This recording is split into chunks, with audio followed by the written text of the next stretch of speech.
नमस्कार, आपसे मेरा नाम है अशोक यादव एडवोकेट और मैं आप सभी के लिए लीगल एडवाइजर वीडियोस अपलोड करता हूं, जो कि आप सब लोग लाइक करते हैं, पसंद करते हैं, शेयर करते हैं और सब्सक्राइब भी करते हैं। अब तक नहीं किया तुरंत करिएगा और दूसरे लोगों तक भी इस जानकारी को जरूर शेयर करिएगा।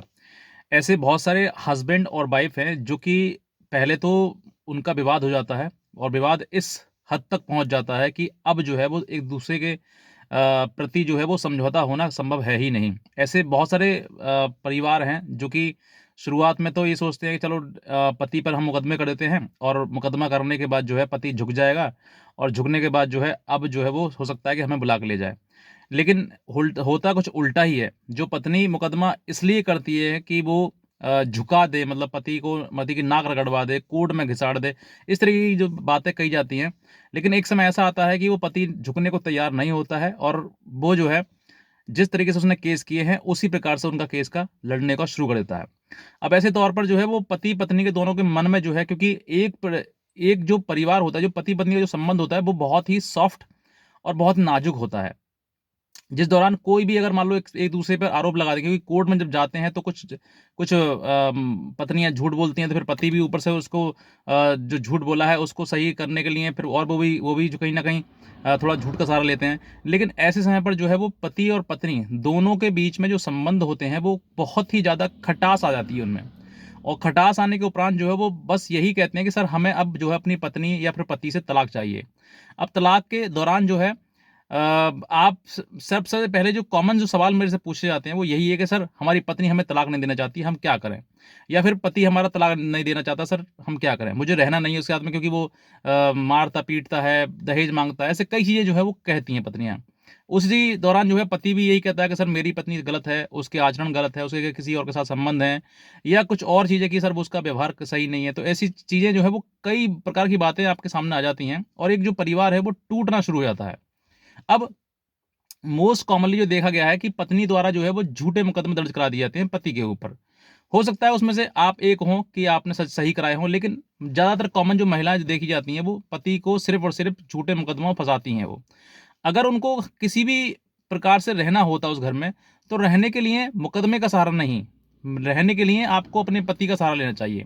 और अगर पति सहारा नहीं देता है तो घर में उसके माँ बाप हैं, उनके सहारे आप रहो, जीवन उनके भी सहारे व्यतीत करो।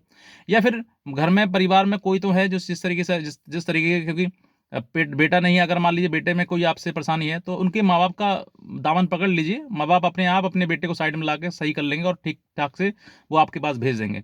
लेकिन जहां पर महिला को सास ससुर दुश्मन की तरह दिखाई देते हैं, ननद काटती है उसको, उसकी बातें उसकी काटती हैं, तो फिर जो प्रक्रिया है वो यही है, वो कानून का सहारा लेती हैं। और कानून का सहारा लेना और फिर झूठ में उसमें झूठ का मसाला तड़का लगाना और फिर उसके बाद जो है वो कोर्ट कचहरी खुद भी करती हैं और पति को भी करवाती हैं।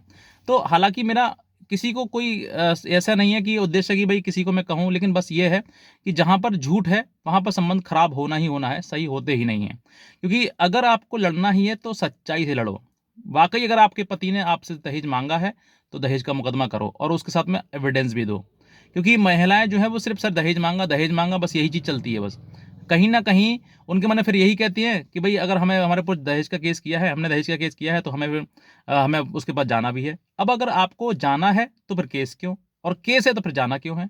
तो वो दोनों चीज़ें जो है वो असमंजस की कहानी आपको डल जाती है। लेकिन आज मैं आपको ये बताऊंगा कि आपकी पत्नी या फिर पति इस तरीके से मतलब कि तलाक नहीं दे रही है, तो फिर आपको क्या करना चाहिए, कौन सा ऐसा केस करना चाहिए।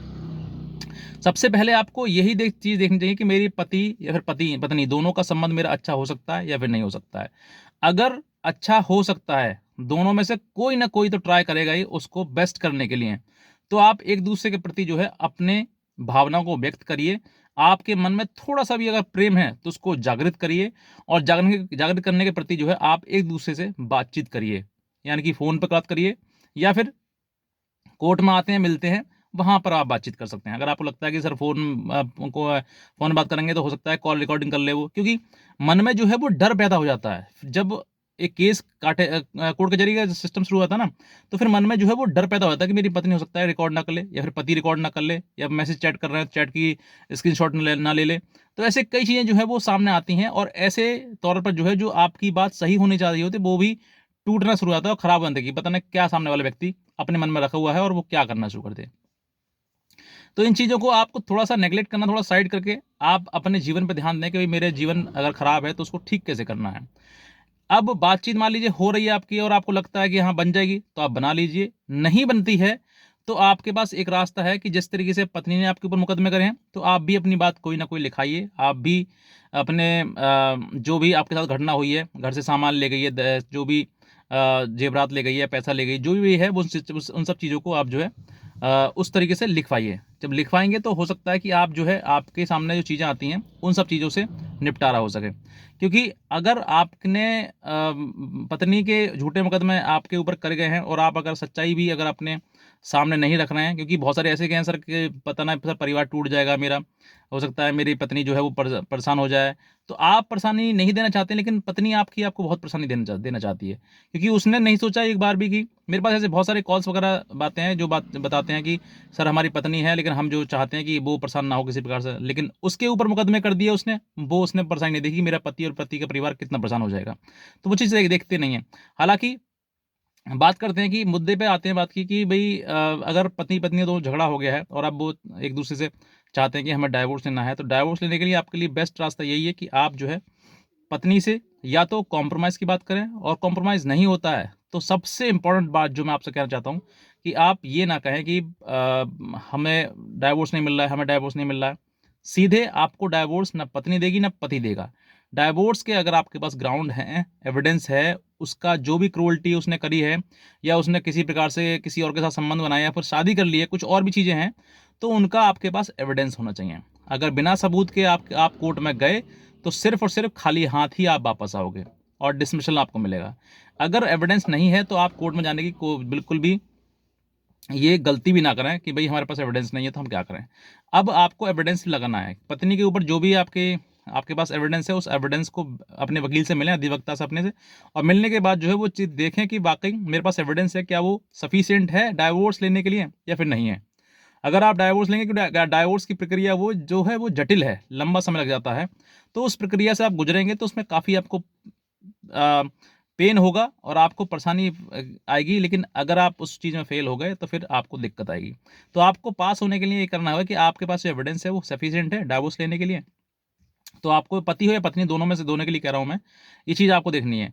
दूसरा, आप कोर्ट से डाइवोर्स माँगे, कोर्ट आपको आपके एविडेंस को देखते हुए आपके पक्ष में या फिर अगेंस्ट जो भी है, डिग्री पारित की जाएगी, वही एक आपको राहत है, वही एक आपको डाइवोर्स की डिग्री मिल जाएगी, वही उसी द्वारा डाइवोर्स आपको हो जाएगा।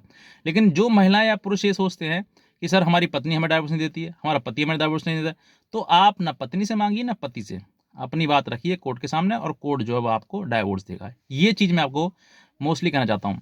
अब रही बात कोई आपको कौन-सा केस करना चाहिए? देखिए, अगर आप हिंदू मैरेज एक्ट में आते हैं, हिंदू हैं, तो हिंदू मैरेज एक्ट का जो एक्ट है, उसके सेक्शन अगर आप एक तरफ़ा जाते हैं, मतलब एक लड़का पत्नी चाहती है, पति नहीं चाहता, या फिर पत्नी चाहती है, पति नहीं चाहता है, तो दोनों में से एक व्यक्ति जो है वो कोर्ट के सामने जाएँगे और सेक्शन 13A के तहत जो है वो पिटीशन फाइल करेंगे। इस दौरान जो है वो आप एक-दूसरे से अलग होने के लिए आप उसमें पिटीशन दायर करेंगे, और उस पिटीशन पे सुनवाई होगी, प्रोसीजर चलेगा, तब जाके उसमें आप, अगर आपने प्रूफ़ कर दिया कि आपके ऊपर क्रूअल्टी हुई है, तो आपको डाइवोर्स मिलेगा। नहीं कर पाएँगे कोई प्रूफ़, तो फिर आपको डाइवोर्स नहीं मिलेगा। ये एक प्रक्रिया है। रही बात केसेस की, तो आपने जिस तरीके से आपने आपके ऊपर केस किए हैं, तो आप भी के पास भी राइट है, ऐसा नहीं है कि पत्नी के पास राइट है कि वही केस कर सकती है, आप भी केस कर सकते हैं। आपको जो लगता है आपके साथ जो गलत हुआ है, उसका आप दर्ज कराएँ, रिपोर्ट दर्ज कराएँ, एफआईआर करवाएँ, या फिर कंप्लेंट केस दर्ज करवाएँ, जो भी आपकी मर्ज़ी है, आप वो दर्ज करा सकते हैं। तो इस तरीके से प्रक्रिया है। बाकी और भी कोई अगर आप हमारी लीगल एडवाइस लेना चाहते हैं, तो आप हमारे दिए हुए नंबर पर हमें संपर्क कर सकते हैं, हमारी लीगल एडवाइस भी ले सकते हैं। बस आज इतना कहना चाहूँगा। आज का वीडियो देखने के लिए आपसे बहुत धन्यवाद।